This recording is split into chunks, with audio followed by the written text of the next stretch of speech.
qualities, anything. So, but they said that they were anti-fascist, militantly vegan. So, well, I guess the chocolate was vegan.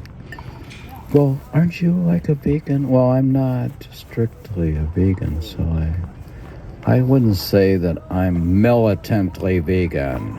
Wow. You're non-militant? I'm not strictly a vegan. I tend towards veganism, and I am a vegetarian. Are you a military grade vegetarian? Well, I am, I suppose, a strict vegetarian with respect to my own concerns. But I'm not military about it, and I don't push vegetarianism on others, and I don't, like during the meal, I don't talk about how when somebody's sitting next to me eating meat, I don't talk about how they should be vegetarians and spoil their dinner. Oh, okay. And my wife even cooks meat for the church, but it doesn't eat it. And she's even cooked for the church and not eaten at all. What? That's crazy. What is your creed then? Well, my creed is to be militant about meditation, I guess. Okay, you're military grade. You're militantly into meditation. Well, who's meditating? How do you do that? Well, I'm actually still reading from Bernard Henry Levy, and I'm still stuck in the cloud. I'm stuck in a cloud. This podcast will be into the cloud, or I'm in a cloud. There's clouds up above raining, and it's still raining in New Paltz.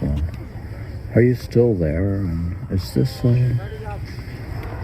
yeah, and I'm on page 68 of The Will to See.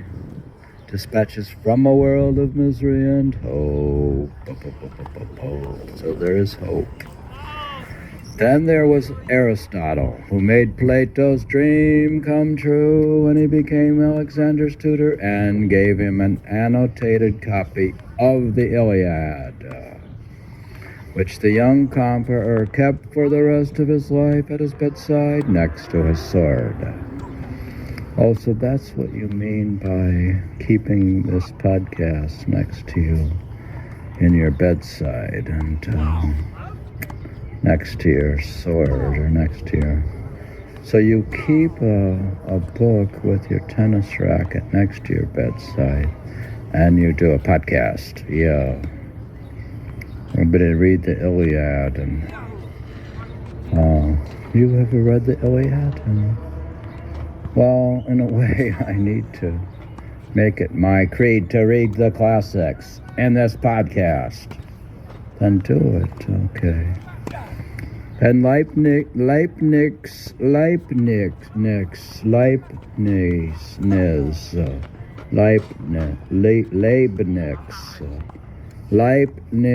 a diplomat and a spy for German princes.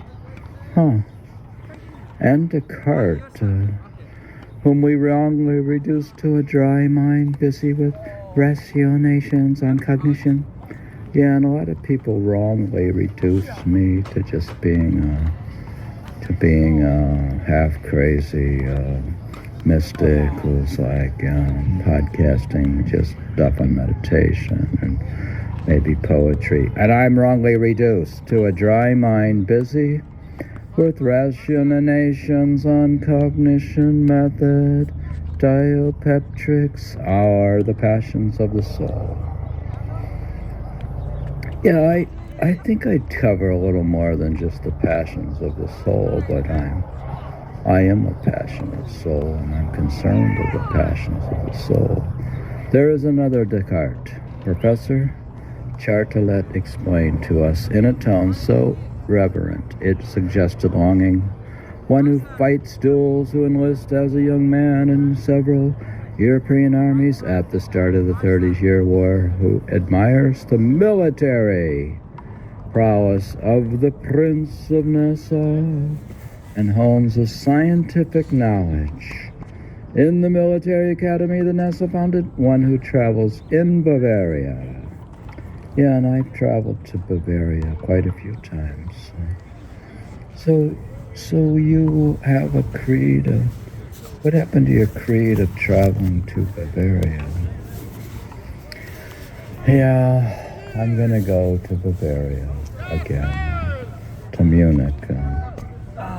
One who travels in Bavaria, Italy, Sweden, and Moravia. One who on the boat, bringing him back from Holland, fights with the sailors who want to rob and kill him. One who perhaps read Don Quixote. Well, he's really name-dropping heavyweight classics here. And I have on my Kindle, I have Don Quixote in Spanish and English. Oh, a bilingual one. Oh. Well, are you going to read it or read sections? Or how does one attack? How do you attack such a book? Well, you could do creepy crawler method and read a paragraph a day. Read Don Quixote, and one who lives a philosophical adventure like a battle, a charge requiring as much bravery as it does wisdom. So, I don't know, what do I have, bravery or wisdom? And what am I could have bravery, I guess, but I could have the wisdom to go. I was going to go to Ukraine.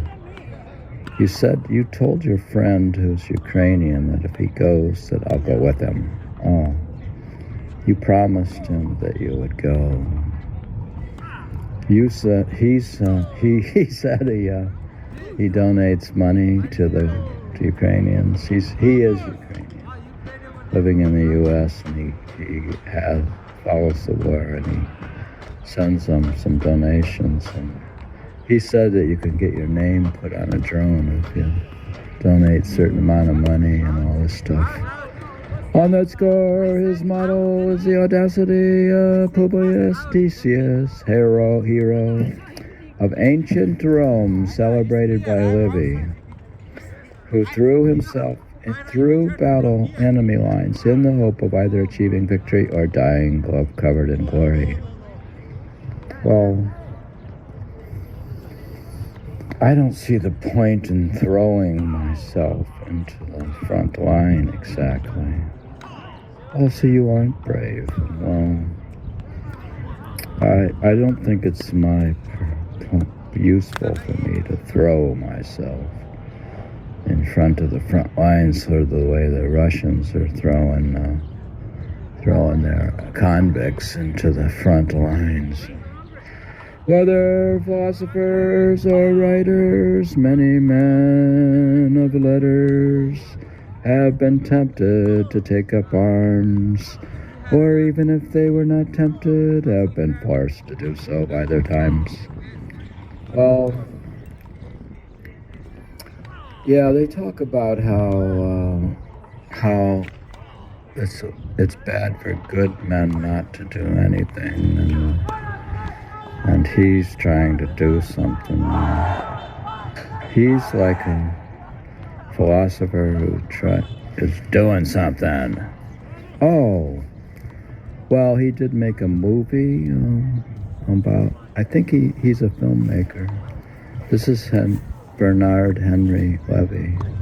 He did a film on Ukraine, and he's been to Ukraine. Whether philosophers or writers, many men of letters have been tempted.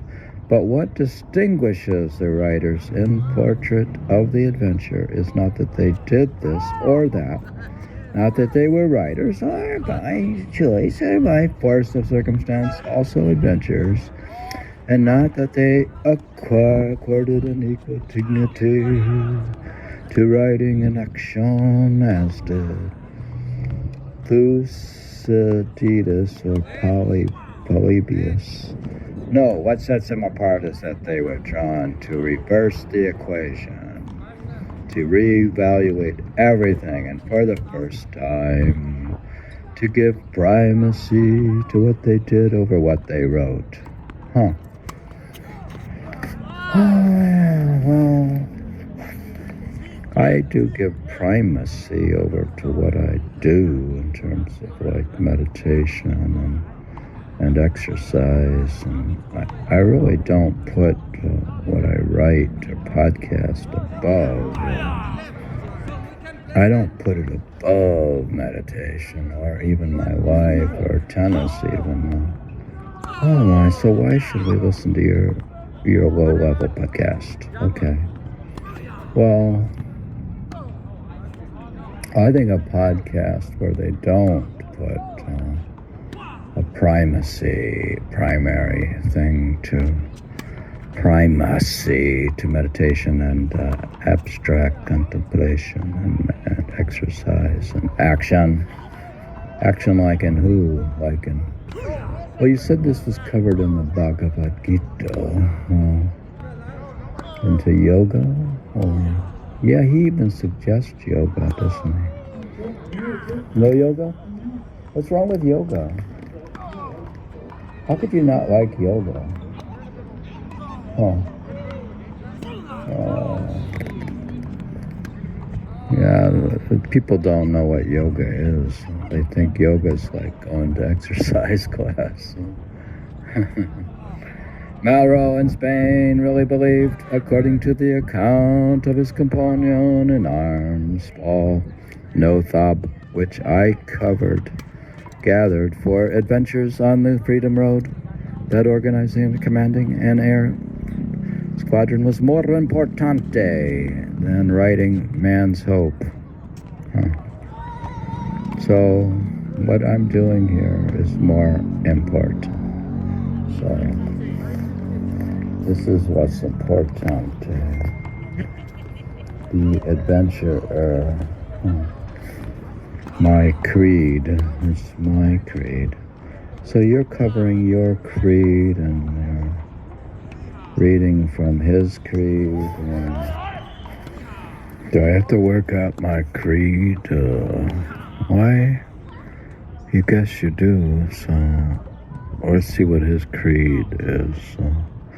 Lawrence was convinced that nothing meant more than participating in a great Arab revolt in which he led a small contingent against an army of 50,000 Turks.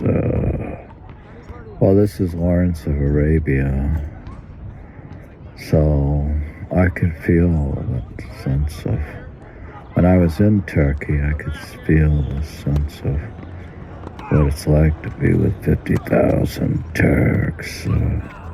Yeah, I thought you liked Turkish music, yeah. And when he undertook to relate these lofty doings in the 7 Pillars of Wisdom, yeah, why don't you just read that book? Yeah. Why don't I? What happened to that book? 7 Pillars. Seems I tried to read it or did. I don't know what happened. I got a feeling I haven't read 7 Pillars of Wisdom, and it was just too big, and I couldn't. I thought you were good at reading big books. That's a good question. This raises a lot of issues here. So, do I have to read the 7 Pillars of Wisdom? I guess so. It was almost casually. Starting with losing the first version of his manuscript while changing trains in December 1919. Then, yeah, and I was casual. And the way I'm casual, and casually starting and this podcast. I'm casual. When are you going to start your memoir? Then 6 years later, Aeneas, having turned into Ulysses, returned home. And overweening vanity led him to state on his application for re-enlistment in the Royal Air Force, that he was administratively illiterate.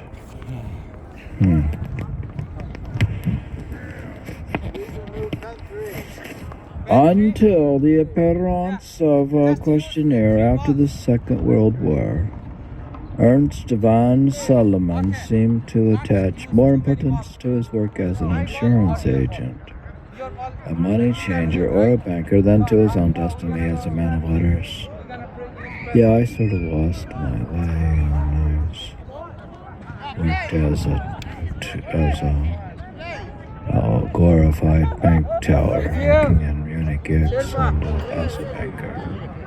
And I placed more importance on my destiny as a man of letters. As for Rimbaud, it's a question. As for Rimbaud, whose shadow loomed over Stephan's book,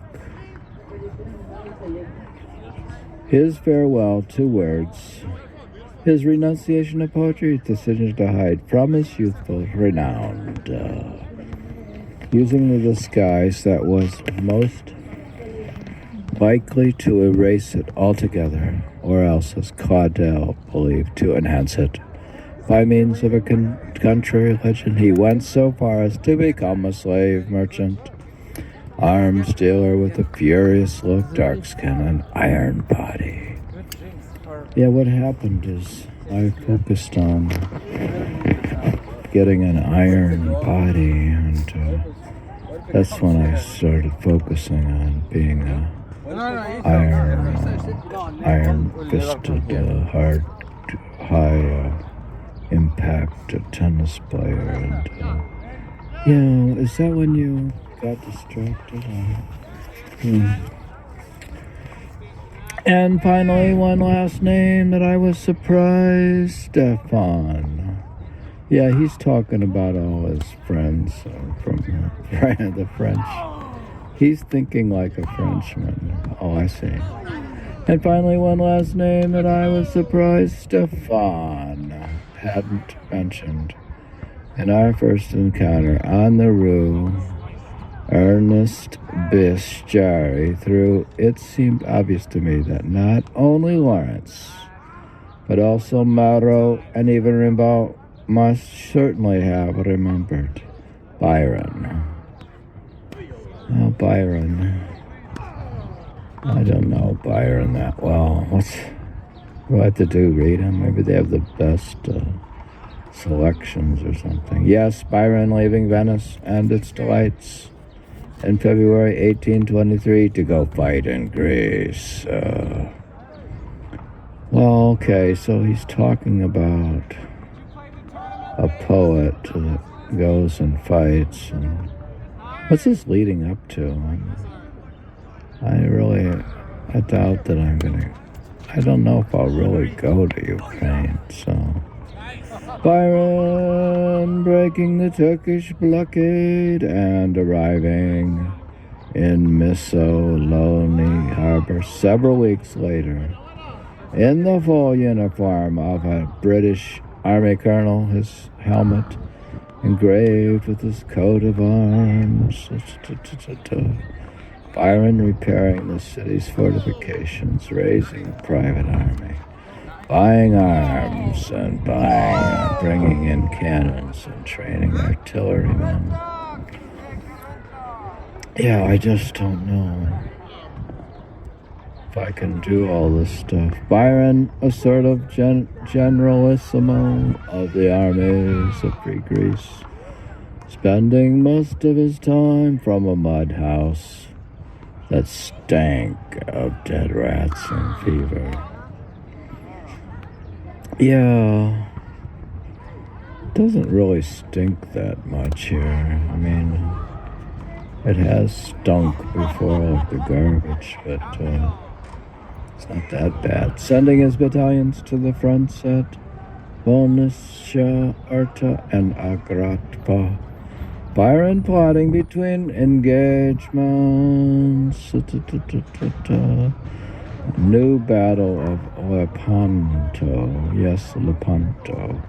the same name as the big one that 2.5 centuries earlier halted Ottoman expansion into Europe, restaging of which was to be his masterpiece. Huh. Yeah, this is interesting, I guess. Yeah. I don't know if I'm going to read all this. Yeah, I'm going to stop this masterpiece. I could continue with that book, The Will to See. It's working out my creed. Is your creed or his creed? Yeah, I know you try to connect culturally to all the different countries. You're trying to connect to France, so you're studying Spanish. You have a lot of things on your phone, on your Kindle, and your other phone, and your iPad, and your MacBook. And, you're really into it, yeah. You're into this stuff, yeah. So you're not going to continue? No, I will on the next podcast. Oh, that's nice. See how the cuckoo has colored the bonito. At least so it looks. At least it looks that way. I'm reading from Basho. The complete haiku. Not just some, little dandy book with a few quotes. But this is the complete haiku. Wow. Hoto to gisu. And I don't know, we don't exactly have cuckoos here, but they have. There's been crows around, and there's been crows. And the one time I was in Westport, the crow was calling, and I thought he was announcing my death. What? You were dying? Why was the cock crowing? And, it's not a cock, it's a crow. See how the cuckoo has colored the bonito, at least so it looks. Hoto to gisu. Katsuo osomi ni karashi. Summer, year unknown, was written during the Tenno period, 1681 to 84. We're talking about Basho, the Japanese poet who wrote the narrow road to the deep north. For another reference to the cuckoo shedding tears of blood. Yeah, I'll read another poem here. Okiyo, Yaga, Toma, Nisan, Nuru, Kocho. Rise and shine, get up and do a podcast. Okay. Rise and shine, I want to make you my friend, sleeping butterfly. Yeah, you should get up, get out, go to the park, exercise, and make friends. Okay. Instead of sleeping like a stupid old butterfly. Sleep, spring unknown. Yeah, he's now, in the last podcast I did a Swansu, and this is Swansu. He's referring to swans who dreamt he was a butterfly, and after he woke was not sure whether he was a man dreaming he was a butterfly or a butterfly dreaming it was a man. See? Well, I'm more advanced in a way because I know that I'm a man reading about a butterfly, and I didn't have a dream. So this podcast is more advanced than even Swansu and Basho would have known what they're doing. Okay. Yeah. He says choyo, moro, koshi, no, haiku, toan. Butterfly, would I could ask you about Chinese poetry. Well, you could ask me to do some readings. Maybe I could read some Chinese poetry. Spring year unknown, Swansu, also Swansu. Well, he's just saying that it's spelled here with a Z, C-H-U-A-N-G,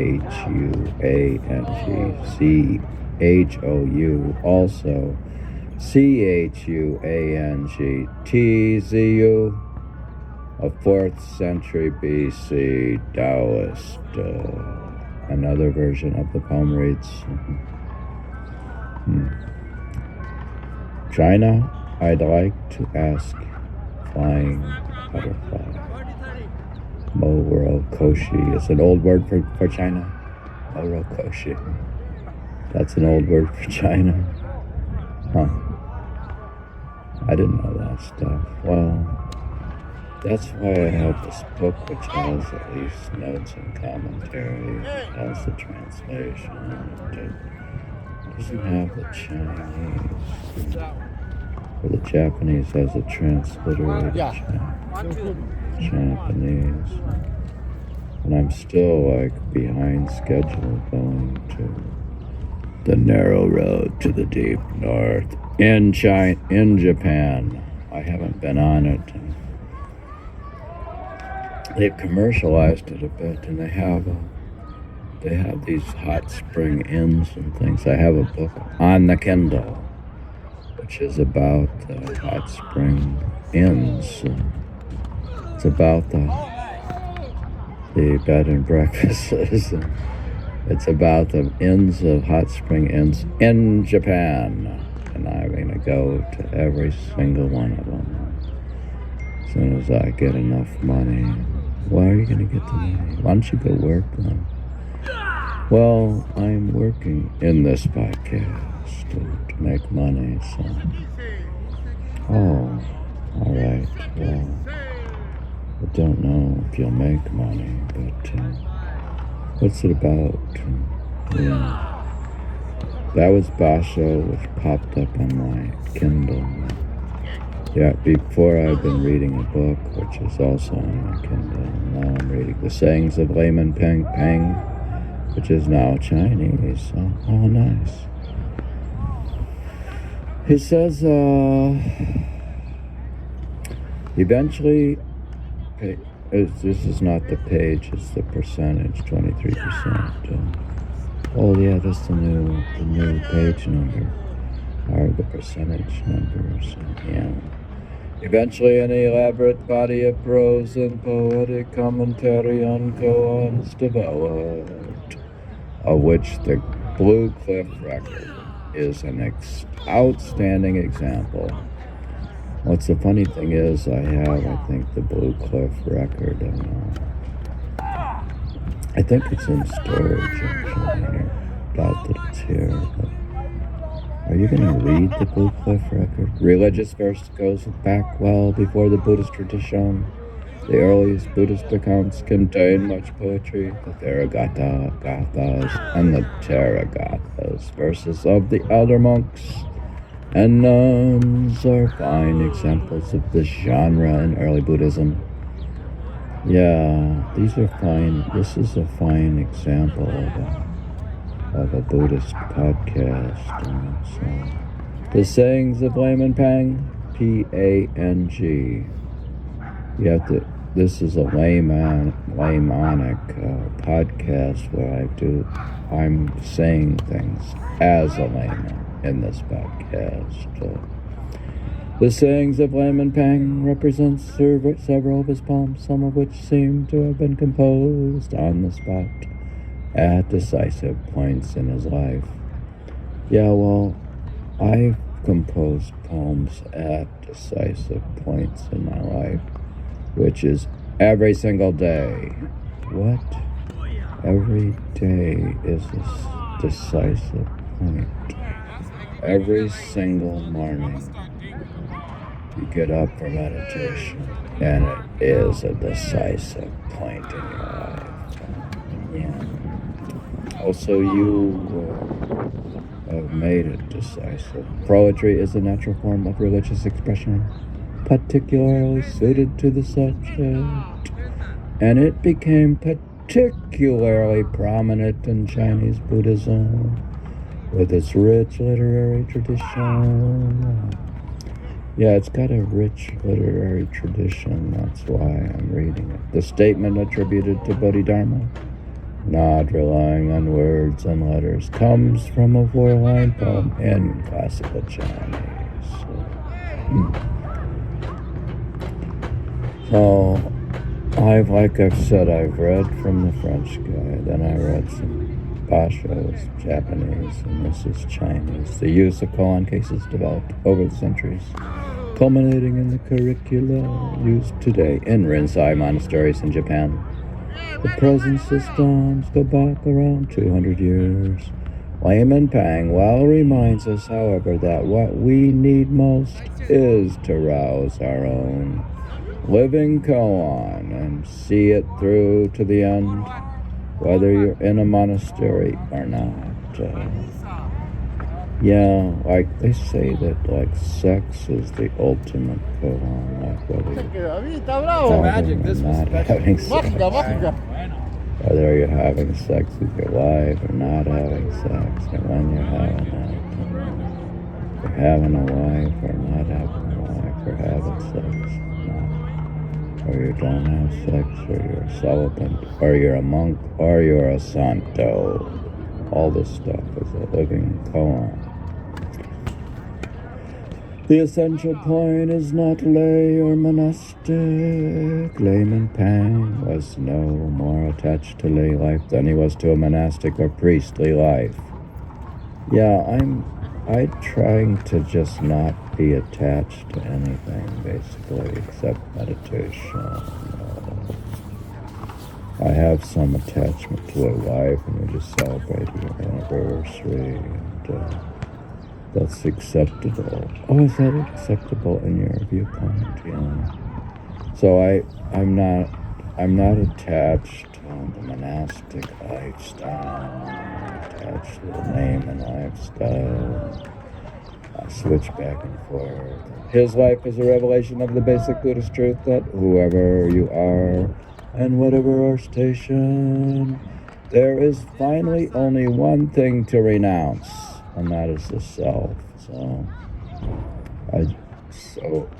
for me, the only thing I don't actually have to renounce either my wife or my things or the money and all that stuff.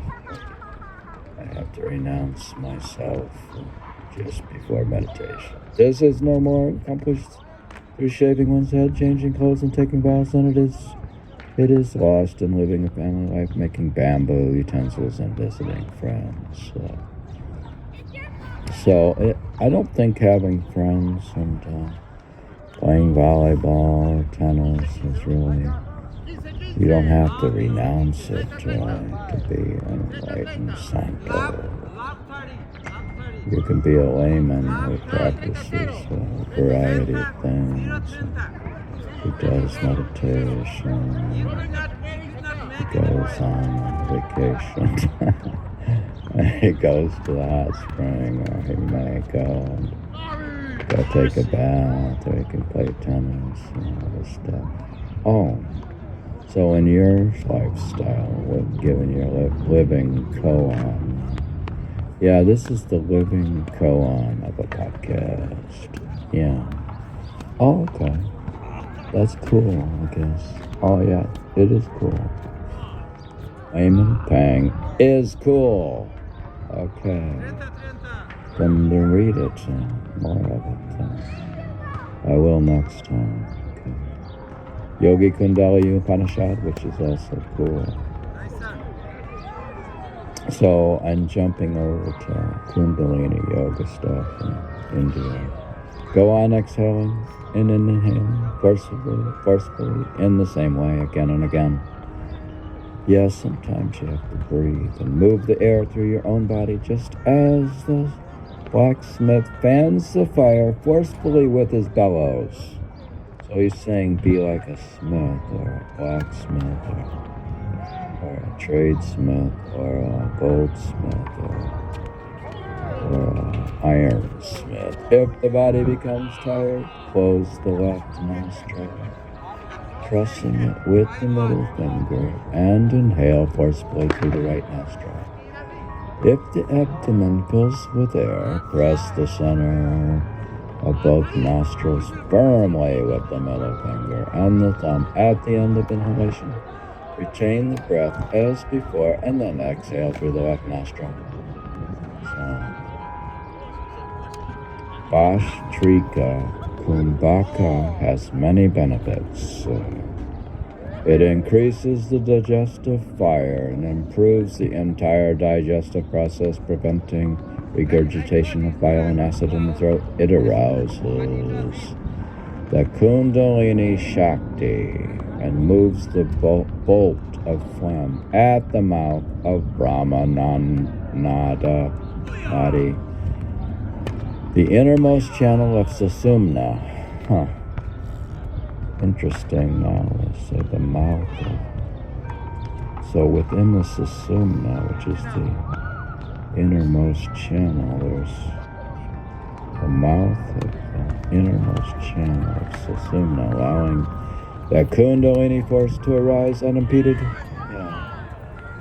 So you could get this force going up your spinal column. It purifies the entire system, destroys negative propensities, and bestows auspiciousness and happiness upon the practitioner. Wow.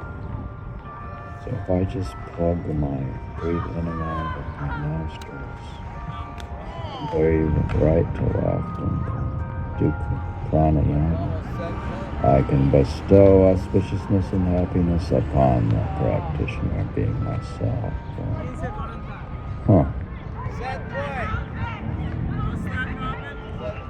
Yeah, it's interesting to be going to yoga class, to go to yoga philosophy class in this podcast.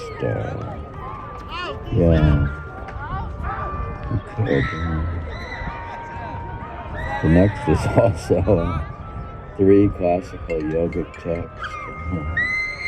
I don't know which one we're on here, but it has the Sanskrit here. Kriya, Tasha, Siddha, Shastakishkashtaka. Has the Sanskrit and the transliteration that says Siddhi. Perfection is gained by one who is actively involved in practices. Oh, he's saying if you're actively involved, how can it happen for one who does not practice? Yeah. That's not going to happen if you just listen to a podcast or just read a book and read about it and don't practice it. Siddhi does not occur in any way by mere reading or studying shastras. So perfection is not going to occur in this podcast. No, it's not. Okay. Then the next book is the book of Urdu Sufi poets, Paul Smith. Yeah, there's something interesting about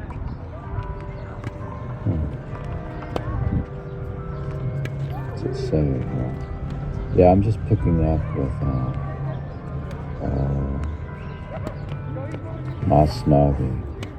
The Masnavi and the other forms of Urdu poetry. The Masnavi is the form used in Persian and Urdu, Turkish poetry to write epic ballads or romances, and is essentially a Persian invention. Each couplet has a different rhyme, with both lines rhyming. This is to allow the poet greater freedom to go into a longer description of the subject he has chosen to present. All the great long narrative poems of Persian were composed in this form. That is a Persian invention and is not known in classical Arabic poetry. The most famous poems written in this form are the Shahnameh, the Book of Kings of Ferdowsi, the Enclosed Garden of the Truth of Sinai, the 5 Treasures of Nasami, the Conference of the Birds, and the Book of God, and so many others by Attar, the 7 Thrones of Jamie, the 10 Masnavis of Amr, Khusro, and the Great Osnavi of Rome. Wow. That's just like he's writing in the introduction about poetry and stuff. Okay. That's cool. Now, since you think God is great also, God is both great and not great. As I'm reading, God is not great. Oh, how could you read such blasphemous stuff? Wow. Trying to achieve some balance and have some critique of religion also. June 6, Washington, D.C. It's been weeks on the road. And after a grueling swing through Canada, I am finally home. I tell the wife and daughter that that's it. No more God talk for a bit. Let's get lunch at the fashionable Cafe Milano in Georgetown. Okay, so sometimes you get tired of God talk and all this podcast, and I actually get tired of religious books and scriptures, which I tend to read them in the morning and the afternoon. I'm tired of them and I don't read them. Oh, okay. So I read more non-religious spiritual books in the afternoon. I might read history of the wars or something, like I'll read about Stalingrad. Signor Franco leads us to a nice table outside, and I sit down right next to the Archbishop of Canterbury. Okay then, this must have been meant to happen. I lean over. My Lord Archbishop, it's Christopher Hitchens. Good gracious, he responds, gesturing at his guest. We were just discussing your book. Wow. The Archbishop's church is about to undergo a schism. More than 10 conservative congregations in Virginia have seceded, along with some African bishops, to protect the ordination of a gay bishop in New England. I ask him how it's going. Well, he lowers his voice. I'm rather trying to keep my head down. Well, why in that case, I want to reply, did you seek a job that supposedly involves moral leadership? But I let it go.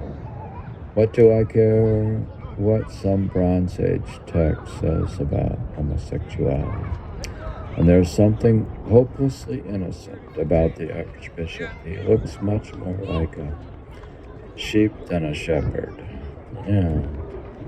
It's funny how, when I put, pastor, if you put pastor in the Trauto, in the Google Translate, and you put it in there in Spanish and you pop it out in English, it says sheep herder. So, he looks more like a sheep than a shepherd. What can one say in any case about a religion that describes its adherents as a flock?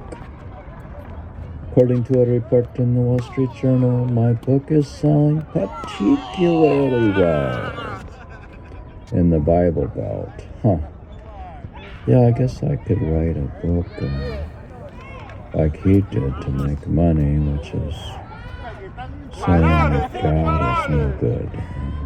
Wow. You could make money doing that. You could say, or I could say something controversial. I could do a film maybe saying Christ conspiracy, saying that Jesus was a vegetarian. Or I could write a book about disciples saying Jesus was a vegetarian. And my book would sell really well, and I would finally get some money. According to a report in the Wall Street Journal, my book is selling particularly well. My podcast finally started selling in the Bible Belt on a know thine enemy basis. In a way, I've become an enemy of the Bible Belt. I'm afraid to go down south. Yeah, well, you should have thought of that, but you're not that. Are you going back to Miami? I know you've gone twice, but know thine enemy. Well, that's their problem if they make me an enemy. And I get encouraging letters from atheists in foxholes in Iraq and Afghanistan, as well as from people.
2-1.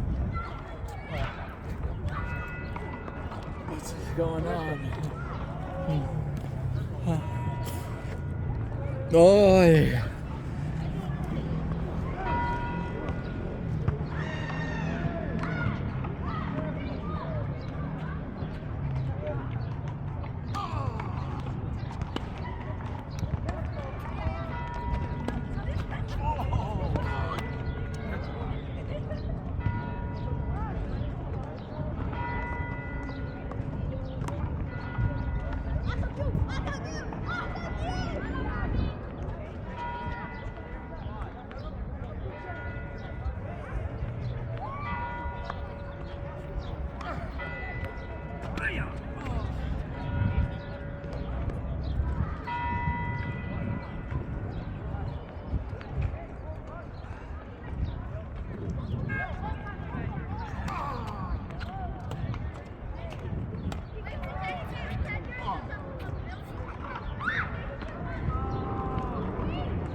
You know how long it took? 20 minutes? 30 fucking minutes. Nigga, almost damn near 40. Because I talked to somebody and they replied 30 minutes.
How is the score? One.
Oh, shit.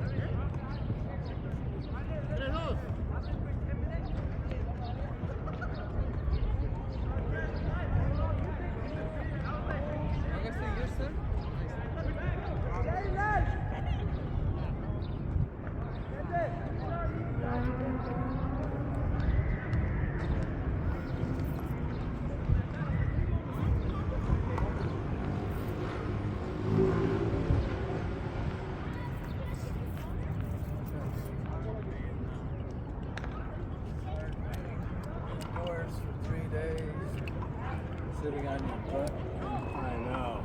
It's horrible. It's about ready to die. That rain was no joke.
¡Mucha suerte!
it on the line? Was it on the line? Huh? Clearly out.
Tell them about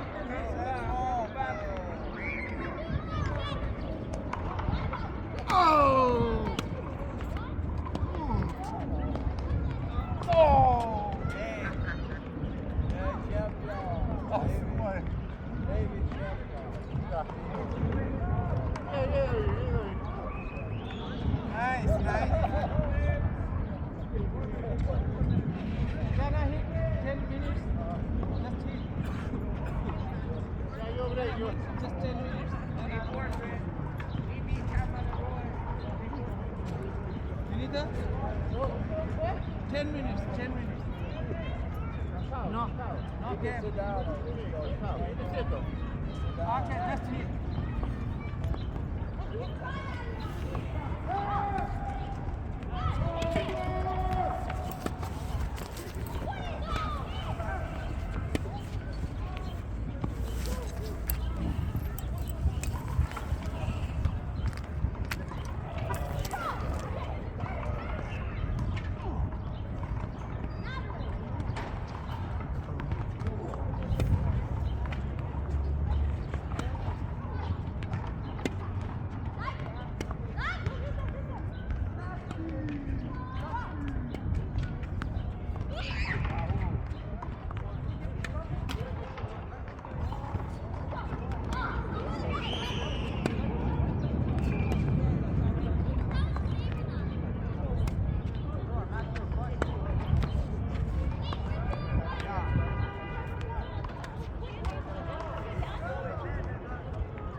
Augusto string my racket.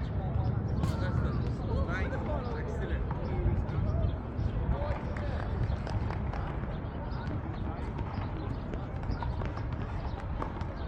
Loose that no? Your string is loose.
Take care, last ball.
Ah, yeah. So many days of rain, I needed that. Nice victory for us, huh? Come on, baby. You guys played excellent. We were on top of y'all could have defeated Dave. Y'all kept hitting the him and he Yeah. was holding his